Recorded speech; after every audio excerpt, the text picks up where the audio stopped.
Pemirsa, KPK mengamankan 2,8 miliar rupiah dari hasil tangkap tangan dugaan tindak pidana penerimaan suap oleh penyelenggara negara di lingkungan Direktorat Jenderal Perkeretaapian Kementerian Perhubungan. 10 orang dinyatakan sebagai tersangka proyek pembangunan dan pemeliharaan jalur kereta di Sulawesi Selatan, Jawa Tengah, Jawa Barat, dan Sumatera tahun anggaran 2018-2022. Lalu apa saja yang menjadi modus dari proyek infrastruktur nasional itu? Langsung saja kita menyapa Kepala Bagian Pemberitaan yang juga juru bicara bidang penindakan KPK, Pak Ali Fikri. Selamat sore, Bang Ali. Selamat sore, Mbak Abri. Baik, dari 10 tersangka yang sudah ditetapkan KPK ini, berapa orang yang merupakan penyelenggara negara dan berapa orang yang swasta? Tentu sesuai dengan kewenangan KPK maka pasti ada unsur penyelenggara negaranya ya. Di dalam perkara ini adalah terdiri dari para pejabat pembuat komitmen ya gitu ya, atau PPK itu atau Pimpro ya kalau dulu itu sebutannya, itu merupakan bagian dari penyelenggara negara. Ada 4 penerima dan juga kemudian ada 6 sebagai pemberi suap. Nah, penerima inilah bagian dari penyelenggara negara yang diduga menerima suap. Sejauh ini sebagai bukti permulaan adalah 14,5 miliar rupiah ya. Tentu ini baru awal yang kemudian KPK temukan datanya terkait dengan penerimaan uang suap terkait dengan proyek-proyek setidaknya 4 klaster proyek ya, yang tadi pagi sudah kami sebutkan dari Sulawesi sampai di Jawa begitu ya, termasuk Solo dan kemudian Jawa Barat begitu. Nah, tentu agenda KPK berikutnya adalah menyusun strategi untuk mengumpulkan alat bukti berikutnya. Beberapa tempat dan lokasi tentu sudah disegel, di status quo-kan. Nanti berikutnya akan dilakukan tindakan hukum lebih lanjut untuk mengumpulkan alat bukti untuk melengkapi bukti-bukti yang sudah kami miliki sebagai bukti permulaan sebagaimana ketentuan undang-undang yang mengharuskan ketika pada proses penyidikan KPK harus setidaknya memiliki 2 alat bukti. Begitu, Mbak. Baik, lalu dugaan korupsi ini terjadi di lingkungan Direktorat Jenderal Perkeretaapian Kemenhub tahun anggaran 2018-2022. Lantas mengapa baru terungkap saat ini, Bang Ali? Iya, ini adalah bagian dari laporan masyarakat ya, Pak April, yang masuk ke KPK kemudian ditindaklanjuti pelaporan tadi itu dengan verifikasi telahan dan kemudian langsung ke lapangan. Kegiatan tangkap tangan yang kami lakukan ini bukan sehari 2 hari ya, tetapi sudah beberapa waktu yang lalu kami lakukan analisis. Ini sekaligus juga membantah bahwa seolah-olah untuk menutupi isu adanya persoalan-persoalan di internal. Sekali lagi, ini tidak ada kaitannya. Kami tetap bekerja bahwa ada persoalan yang saat ini sedang ramai dibicarakan di masyarakat terkait misalnya pelaporan ke Dewan Pengawas KPK, itu tetap berjalan. Kami hargai itu, proses itu berjalan. Tetapi tentu KPK telah memiliki sistem yang kuat, yang saya kira tidak terpengaruh dengan isu-isu yang beredar di masyarakat. Tetap sistem itu bekerja. Terbukti kemudian dalam waktu 2 minggu belakangan ini KPK kemudian melakukan kegiatan tangkap tangan. Artinya bahwa teman-teman penyelidik, penyidik, penuntut di bagian penindakan itu tetap bekerja sampai hari ini untuk terus melakukan upaya-upaya penindakan. Perlu juga kami sampaikan tentu upaya-upaya penindakan ini tidak berdiri sendiri, tetapi ini adalah bagian juga nantinya ditindaklanjuti dengan bagian pendidikan anti korupsi dan juga pencegahan, membangun tata kelola. Kalau kemudian yang ditemukan terkait dengan proyek pengadaan dan pemeliharaan jalan rel kereta api yang saya kira ini juga memiliki fungsi strategis. Di sisi lain ini kan menjelang mudik lebaran seperti ini juga harus dipastikan rel-rel jalan moda umum transportasi kereta ini, kita bayangkan kalau kemudian ada dugaan korupsi semacam ini, kegiatan proyek pelaksanaannya seperti apa ya. Dia ada uang-uang yang sudah disetorkan, itu kan pasti kemudian kualitas dari infrastruktur yang kemudian dibangun juga kemudian bisa dipertanyakan lebih lanjut. Artinya memang upaya-upaya ini KPK lakukan di sisi lain dalam rangka menurunkan korupsi, juga melindungi korban-korban dari para pelaku korupsi, yaitu masyarakat dan kita semua. Oleh karena itu, ke depan KPK tentu akan terus mengembangkan lebih lanjut perkara ini dari informasi dan data. Siapapun saya kira kalau kemudian berdasarkan kecukupan alat bukti bisa dipertanggungjawabkan secara hukum, pasti kemudian kami tetapkan kembali para tersangka ke depan untuk pada proses penyidikan yang terus kami lakukan.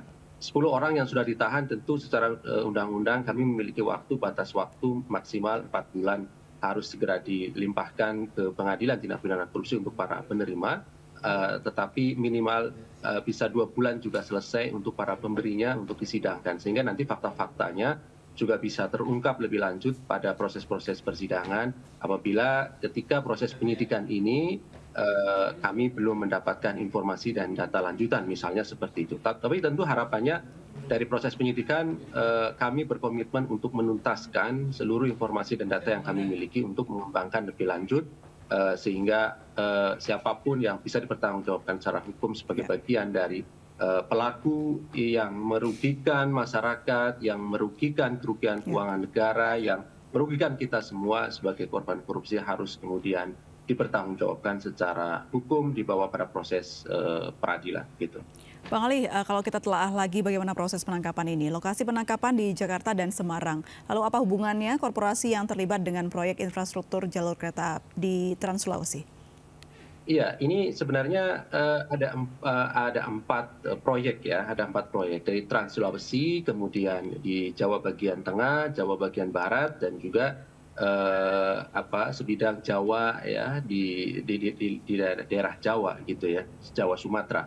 Nah, tentu sebagai informasi awal kan kemarin memang ada jalan trans di Sulawesi dan kemudian di Solo, tetapi kemudian dalam perkembangannya dalam waktu 1 kali 24 jam ternyata kami menemukan fakta-fakta lain di proyek-proyek yang lain. Nah, ini kan sebagai gambaran bahwa dalam waktu 1 kali 24 jam saja kami bisa menemukan sampai 4 proyek yang diduga 5-10% sudah diberikan sebagai suap kepada para pelaksana dari kegiatan proyek pembangunan ataupun pemeliharaan dari kereta api dimaksud. Tentu harapannya ke depan masih akan terus berkembang. Kami optimis untuk terus mengembangkan dan mempertanggungjawabkan pihak-pihak yang berbuat korupsi, yang melakukan tindak pidana korupsi dalam proyek-proyek yang saya kira nilainya cukup besar ya. Apalagi kemudian yang di Trans Sulawesi ini kan baru ya, pembangunan Sulawesi di pembangunan rel di wilayah Sulawesi. Kalau untuk yang Jawa, Sumatera, Jawa Tengah dan Barat ini kan pemeliharaan, artinya sudah ada rel kereta api dan tetapi pemeliharaannya kemudian diduga dikorupsi dengan modus-modus yang sebenarnya cukup klasik begitu ya. Dia merekayasa administrasi dan kemudian merekayasa para pemenang tender yang diberikan hanya kepada orang-orang tertentu dengan harapannya nanti akan memberikan sejumlah uang setelah ditetapkan sebagai pemenang tender. Dalam beberapa perkara, ketika kemudian para pelaksana proyek ini kemudian memberikan suap kepada pejabat membuat komitmen ataupun siapapun yang memiliki kebijakan untuk menentukan pemenang dari proyek tersebut, dipastikan kualitas dari pekerjaan pun bisa dipertanyakan. Oleh karena itu KPK juga pasti nanti akan masuk ke sana ya, melakukan pemeriksaan-pemeriksaan sejauh mana kemudian kualitas dari pekerjaan itu sendiri. Harapannya apa? Tentu ini bagian dari perlindungan masyarakat. Sekali lagi bahwa ini adalah perlindungan kita semua sebagai pengguna dari moda transportasi umum. Sekali lagi terlebih dari situasi yang saat ini sebentar lagi kita menghadapi arus mudik maupun arus balik, tentunya juga tentu KPK concern terhadap persoalan-persoalan yang langsung menyentuh pada kebutuhan masyarakat. Ya, kalau tadi disebutkan ada kemungkinan penambahan dana korupsi yang akan didapatkan dari kasus ini, apakah akan ada kemungkinan tersangka lain yang akan ditangkap dari kasus ini?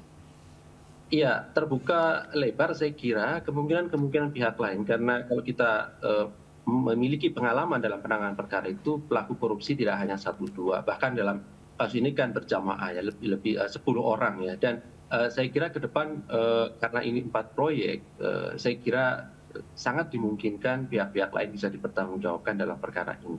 Tetapi sekali lagi sepanjang kemudian kami dapat juga mempertanggungjawabkan alat bukti yang bisa menetapkan pihak-pihak tersebut sebagai tersangka. Sederhananya yang kami lakukan pasti basisnya kepada alat bukti yang terus kami lakukan pengumpulan dari mulai hari ini menyusun strategi sampai ke depan. Kami melakukan upaya-upaya untuk mengumpulkan alat bukti dan juga mengembangkan lebih lanjut terkait dengan dugaan korupsi dan dugaan pihak-pihak lain yang dapat dipertanggungjawabkan secara hukum gitu. Lalu seperti apa pengawasan KPK terhadap di lingkungan DJKA khususnya, apakah KPK akan terus memantau seperti apa kinerjanya hingga kasus ini terungkap secara terang benderang? Iya, betul. Tentu setiap kegiatan tangkap tangan yang kami lakukan pasti nanti kami tindak lanjuti oleh bidang lain. Ini yang kami lakukan kan bidang penindakan ya. Artinya ada penegakan hukum. Tentu berikutnya dari pencegahan, dari monitoring itu pasti akan turun juga ya. Melihat celahnya di mana gitu kan. Sehingga kemudian timbul dugaan korupsi semacam ini. Nah, kita perbaiki nanti di sana dengan rekomendasi-rekomendasi dan kajian-kajian sehingga harapannya ke depan tidak terulang kembali, begitu ya, kelemahan-kelemahan yang ada. Karena kita tahu bahwa korupsi itu terjadi pasti karena ada niat dan kesempatan, serta ada kelemahan di dalam tata kelolanya, kan begitu ya. Dalam konteks misalnya pengadaan barang dan jasa, pembangunan rel kereta api dan pemeliharaannya, maka pasti ada kelemahan di sistemnya. Dalam hal ini di Direktorat Jenderal Perkeretaapian pasti ada sistem yang lemah sehingga kemudian bisa terkumpul sejumlah uang 14,5 miliar rupiah yang diduga diterimanya oleh para pihak ini sebagai bagian dari komitmen fee 5-10%. Saya kira pada ujungnya sekali lagi ada kerugian yang lebih besar dari itu. Oleh karena itu tentu maka KPK juga concern untuk menutup lubang-lubang celah terjadinya korupsi tadi itu melalui upaya-upaya kedeputian pencegahan dan monitoring. Ini dilakukan secara paralel. Di sisi lain, tadi penegakan hukumnya terus kami lakukan, ya, maksimal selama 4 bulan ke depan. Di sisi lain, kedeputian bidang pencegahan dan monitoring pasti juga turun ke sana untuk memperbaiki sistem yang lemah tadi. Kami lakukan koordinasi, kami lakukan supervisi, kami lakukan monitoring terkait dengan pelaksanaan misalnya dalam konteks ini adalah pengadaan barang dan jasa, tentu kami juga nanti akan tinjau terkait dengan pelaksanaan dari pengadaan barang dan jasa yang lainnya. Karena tentu ini kan sangat banyak ya proyek-proyek yang dilakukan khususnya di JKA maupun di Kementerian Perhubungan secara umum begitu. Baik, Bang Ali, kasus korupsi dalam proyek infrastruktur sudah sangat terjadi atau sering terjadi. Nah, yang kita tahu KPK juga sudah ada divisi pencegahan untuk hal ini di setiap kementerian dan juga lembaga-lembaga terkait. Namun apa yang menjadi alasan kasus korupsi ini terus saja terjadi? Banyak hal sebenarnya ya. Kalau kita bicara konteks korupsi tadi, itu kan setidaknya tadi ada niat dan ada kesempatan. Maka harus ada perbaikan niatnya ini gitu ya. Sebenarnya dalam konteks yang lebih luas, maka di sini budaya anti korupsi harus kita bangun kan begitu ya. Pengetahuan dan kemudian aplikasi terkait dengan korupsi dan bahayanya yang menimbulkan korban begitu luas pada kita masyarakat itu harus kemudian benar-benar ditanam. Oleh karena itu KPK akan melalui berbagai program-program pendidikan anti korupsi terus kami lakukan. Di tahun 2023 terus kami lakukan program-program lanjutan di tahun 2022. Harapannya indeks persepsi anti korupsi pada kita sebagai masyarakat itu akan terus meningkat sehingga para penyelenggara negara dan termasuk masyarakat juga sikap anti korupsinya semakin baik dengan harapan tentu juga kemudian mendukung upaya-upaya kesempatan untuk tidak melakukan korupsi. Nah, kesempatan untuk tidak melakukan korupsi itu bisa ditutup melalui pencegahan, kan begitu ya, pencegahan tadi itu. Jadi niat dan kesempatannya ini kita harus tutup, niatnya kita perbaiki, niat untuk melakukan korupsinya kita perbaiki.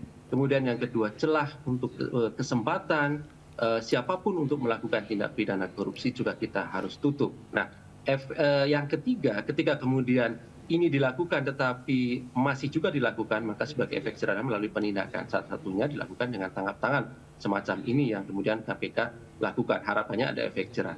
Siapapun yang melakukan tindak pidana korupsi pasti kami tangkap. Sepanjang kemudian ada kecukupan alat bukti seperti yang kami lakukan di Semarang, Surabaya, Jawa Barat, dan juga di Jakarta ini begitu. Nah, ini ketiga yang kami lakukan ini secara simultan. Pendidikan anti korupsi, pencegahan dan penindakan ini juga tidak akan efektif ketika tidak ada peran serta masyarakat. Oleh karena itu, di dalam upaya pemberantasan korupsi itu perlu dukungan dari seluruh lapisan masyarakat. Masyarakat ini kan sangat luas, dari segala bidangnya, segala profesinya, termasuk para penyelenggara negara itu sendiri sebagai bagian dari masyarakat, juga harus bersama-sama mendukung upaya pemberantasan korupsi yang dilakukan oleh KPK maupun penegak hukum lainnya, kejaksaan, kepolisian. Kami sinergi dengan ketiga lembaga itu dibantu dengan lembaga supporting lainnya, BPK, BPKP, PPATK, dan lain-lainnya begitu. Ya, kita harapkan langkah-langkah yang dilakukan oleh KPK dapat menekan angka korupsi yang terjadi di Indonesia. Terima kasih banyak Bang Ali Fikri, Kepala Bagian Pemberitaan KPK atas waktunya. Selamat sore dan salam sehat selalu. Selamat sore.